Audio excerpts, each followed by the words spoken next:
Hello everyone and welcome back. This is part 2 of a 4-part video series on Deepstrike Mines here in the Rift Beta. My name is Money and we just killed the first boss, Overseer Marcus. So now we're about to CC up and continue on these pulls leading up to the second boss. Alrighty, so same basic principle as mentioned in the last video. We have starting to CC, we've marked up our targets. Kill orders 1, 2, 3. Pretty self-explanatory. We have a rogue who is sapping number 2 and I am polymorphing number 3. And that is it. Tank's picking up 1. We're just going to quickly nuke him down, keeping up my Radiant Spores, Vile Spore and Nature's Touch rotation. Too easy. Little tip, anyone who's never played a mage before, you need to constantly check on your CC target. Best to sort of jump in early and re-CC a couple of seconds early, then to let it break and then CC. Just get into that habit really. I mean, I've been playing World of Warcraft since 05, been playing a mage since about that time as well. So I've always been up on the polymorph. I know how it works inside and out. So, as that example, I just went up and I just re-polymorphed my target. They wanted me to polymorph the Pat, but I thought, nah, look, I got my target, so I'll just keep him CC'd. We'll kill this Pat, and then we'll continue on. So, yeah, just be aware of that. Don't wait for it to break and then run to the group and start hitting people before you start doing it. It will get to a point, especially when this game reaches its end game, like level 50 heroic mode stuff, and maybe even raids to that point. If you let a mob break and it comes out, and even if it gets one hit on a person who isn't the tank, they're more than likely going to die, you know, so it's best to just keep up on that CC. So we're going to quickly nuke down number 3, and then we're going to move on. Alrighty, so this place is very small, but there's many levels and a lot of ledges without railings, let's say. If you're a person who can't really walk up a flight of stairs without falling off, you're really going to hate this place. Just be aware of your positioning. Try not to fall off these things as best you can. You fall off, well, from this height you'll die, but you can get lower to the ground and you won't die, but there's adds down the bottom, which will kill you. So, unless everyone else is jumping down with you, you're going to be in a lot of trouble. So, we come up this way, we have no idea where we're going, none of us do, and it's a dead end. There's a mob there, kill him, but dead end. So we go back downstairs, and we decide to clear all the trash just because we have a whole bunch of quests for in here, so we kill every single little bit of trash that we possibly can.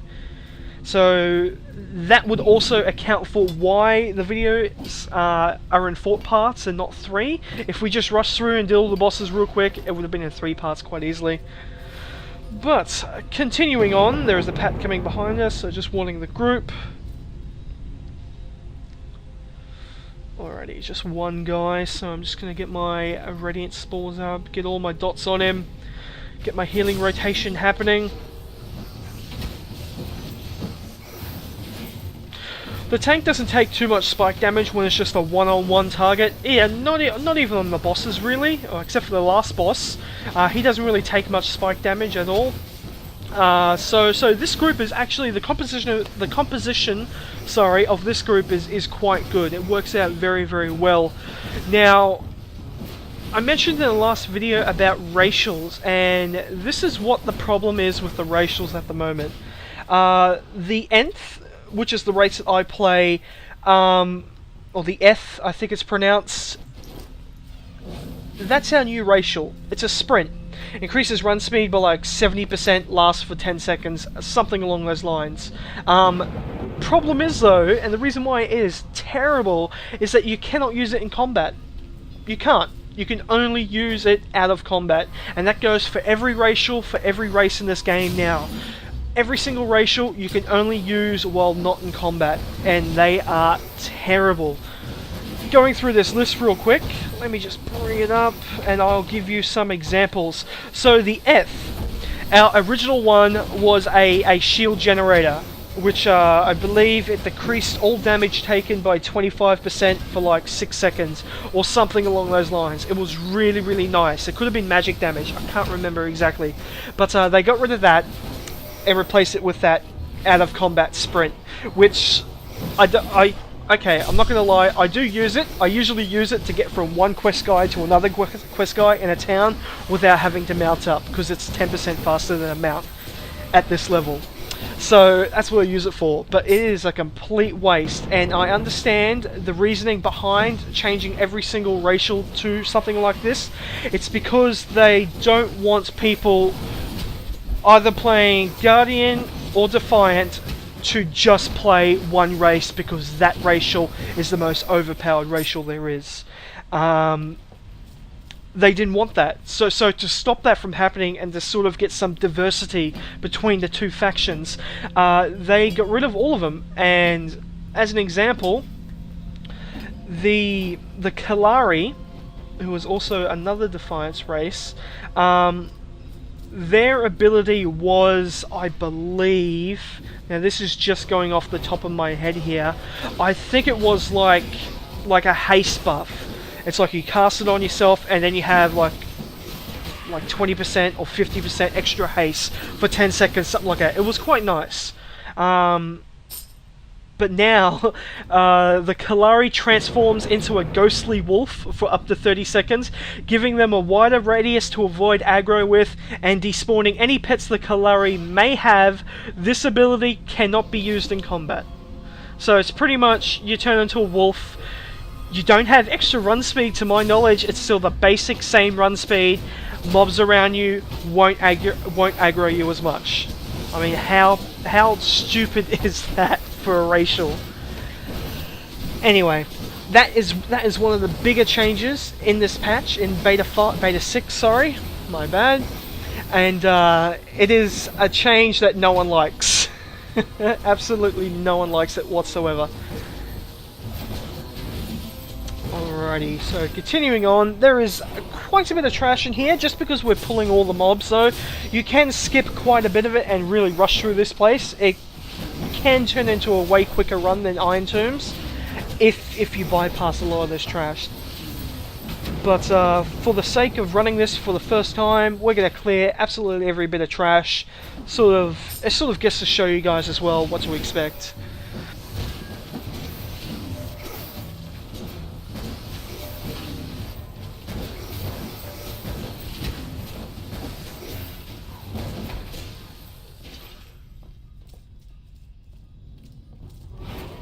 Alrighty, heading up the very dangerous runway here, little path.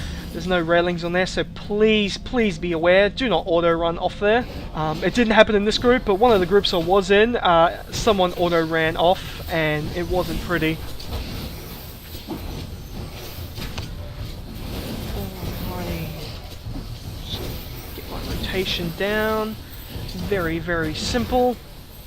Getting some nice crits, absolutely love it. The XP in here is phenomenal. I get like a level and a half in this place. It's quite amazing.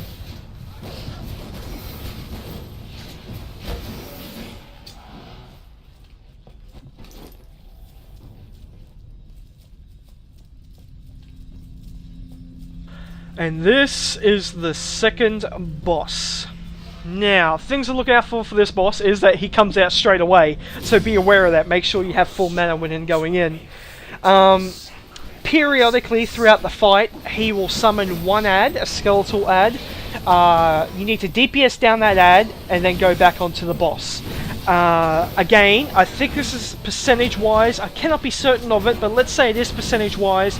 He will summon 3 other people that look like him. I don't think they are him, but they look like him, and they'll sort of encase him in all this magic, and he becomes immune to damage. So you need to kill these 3 ads which are up, as you can see right now. kill them and then go back on the boss. If you're standing in there, like where the tank is at the moment, he's taking massive magic damage because he's standing in where the beams are. Everyone needs to get out of there, needs to focus down these guys and quickly kill them and then get back onto the boss. The boss continues casting during this phase, so the faster you get through those ads, the faster this will progress and the less damage everyone will take. Alrighty, gonna finish off this last guy. And there we go, get my Radiant Spores back up on the boss, continue the rotation, get my stream happening, it's looking good. Alright, next ad's up, so we're going to change targets, as you can see, quickly kill down this ad.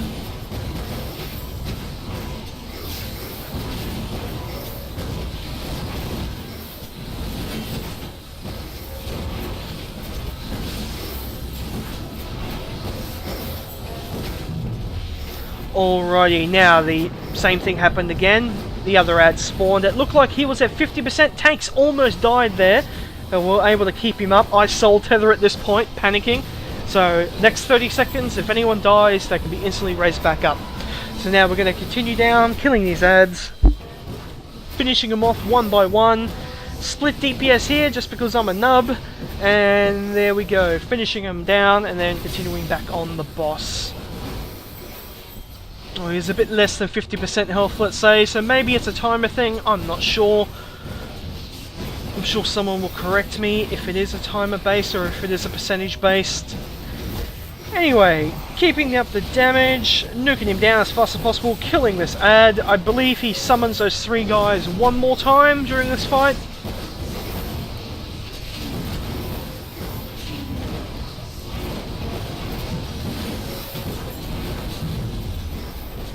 And he does. So yep, now we're going to pick a target, start DPSing it down. The faster these things die, the faster the boss dies. So DPS needs to be aware to switch targets. Yeah, it's just basic 101 when it comes to any sort of PvE content. Alrighty, we're going to finish him off now. Complete this off. Tank is taking massive spike damage. And there you have it. Second boss in this dungeon, dead. This is not over, heroes. The endless shall rise. Yes. Some nice looking pants there. Congrats to the people. Alrighty, so that is the second boss in this place. The third boss is actually really close. If you look over there, that's him right there. But he's not going to be in this video just because we go in here and do a quest. Like always, I didn't have the quest at the time, much like my first video in Iron Tombs. So you get to see me kill all this trash, walk in there and not loot a quest item. So grats to me. I end up getting the quest later on. Apparently it's a part of a chain that you unlock. Over at Granite Falls, you grab the quest there, and then I come back in this place at like level 28 and I complete all my quests and do it all there. So it was no problems. But yes, always be aware to do some research before going into a dungeon on what quests that are available, so that you can sort of grab them, pick them up, so that you're not having to come back and backtrack through and do everything else like that. Ooh, a nice blue dropped. It's a companion pet. Turns out, I didn't win this, but it turns out to be one of those little bats that we just killed. You can get a little pet of them in this place. It's quite nice. I've never seen it drop again though, so it must be kind of rare.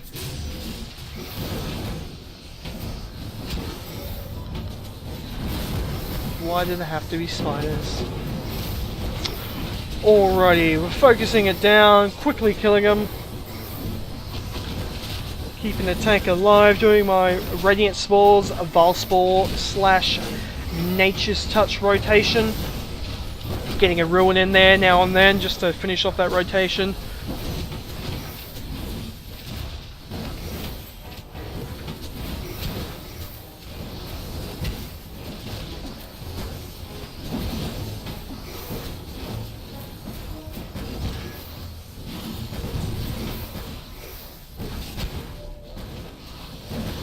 Alrighty, quickly finishing this bloke off.